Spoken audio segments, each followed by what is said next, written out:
一下这个飞机是什么时候运过来的？什么？7月10号。这个飞机运过来是主要是用来做什么作用的？看啊，吸引人气吧。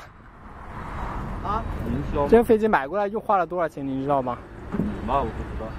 我也不知道，因为完全是这个我也不想参加，我想跑了现在。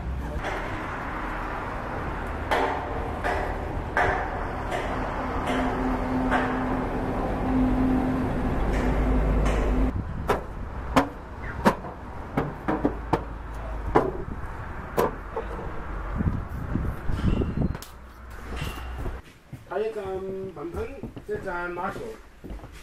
啊，这里面都空了哈。刚刚发现完。原来的一些座位什么的都搬走了。而且，他们不是说要到今晚7、8点钟才有的吗？现在是晚上是。中午还不是啊？这个东西没法不也是回去啊？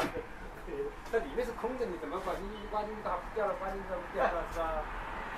你哪怕走跑不就把它全是做展览用，做展览是吧？啊。毛泽东的床啊。是关于毛泽东的一件展览是吗？啊，会议室啊，但是买不到。我们是因为我们不是专业的，对吧？只能说在网上找一些资料啊，而且当那些床啊，还有那摆个平板床啊，我们也摆。